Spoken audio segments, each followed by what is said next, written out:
अब 7वां अध्याय। अब 7वें अध्याय में भी हम देवी के एक विभिन्न रूप का वर्णन करेंगे और उसकी आराधना करेंगे। इस अध्याय की जो अधिष्ठात्री देवी हैं उनका नाम मातंगी है।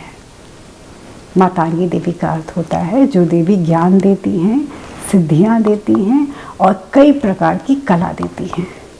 यह जो देवी हैं ये बहुत ही बड़े सिंहासन पे बैठी हुई हैं। इनका सिंहासन जो है वो स्वर्ण का है और अनमोल रत्न लगे हुए हैं। इनके पास एक बहुत ही प्यारा सा तोता है। ये तोता देवी से बात कर रहा है। देवी मुस्कुराते हुए तोते की बात सुन रही हैं। देवी का जो शरीर है वो एकदम ही काले रंग का है। उनका एक पैर जो है वो कमल के फूल पे है। उनके माथे पे भी जो मुकुट है वो चंद्रमा का है और उनके गले में बड़े बड़े सुंदर पुष्पों की माला है। वो मुस्कुराते हुए वीणा बजा रही हैं। उन्होंने बहुत ही सुंदर सी साड़ी और बहुत ही अच्छी सी चोली पहनी हुई है। उनकी साड़ी जो है वो लाल रंग की है, बहुत ही सुंदर लाल रंग है वो। उन्हें देखकर ऐसा लगता है कि देवी पूर्ण आनंद में है, वो अपने आप में है। उनके माथे पे लाल बिंदी है। उनका ये जो रूप है वो इतना प्यारा है कि सबको विस्मयित कर देता है। अब चंड और मुंड देवी के साथ युद्ध करने आए।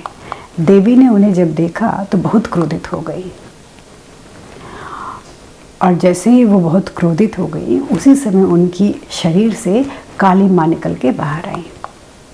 काली माता के हाथों में एक तलवार और एक पाश था। उनका शरीर पे चीते की चर्म की साड़ी थी।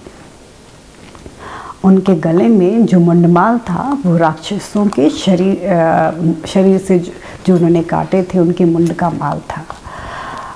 राक्षसों के शरीर को जो उन्होंने काटा था उसी से बना हुआ माला उन्होंने अपने गले में पहनी हुई थी। उनके शरीर का जो रंग था वो एकदम ही काला था। शरीर का पूरा मांस सूख गया था।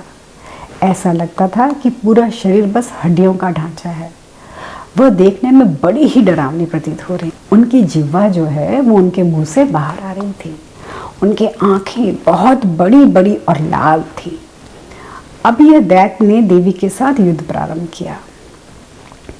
काफ़ी भयावह युद्ध हुआ चंड, मुंड और माता के बीच में। वो दोनों एक दूसरे के ऊपर विभिन्न प्रकार की शक्तियाँ और अस्त्र शस्त्र डाल रहे थे। देवी पे किसी भी चीज़ का कोई असर नहीं हो रहा था। देवी ने चंड और मुंड दोनों को पकड़ के उनकी गर्दन काट दी तलवार से अपने, और उनके सरों को लेके वो मातंगी के पास आई और कहा कि हे देवी, यह आपके लिए मेरे तरफ से उपहार है। अब युद्ध में दूसरे दैत्यों को आप स्वयं मारिएगा।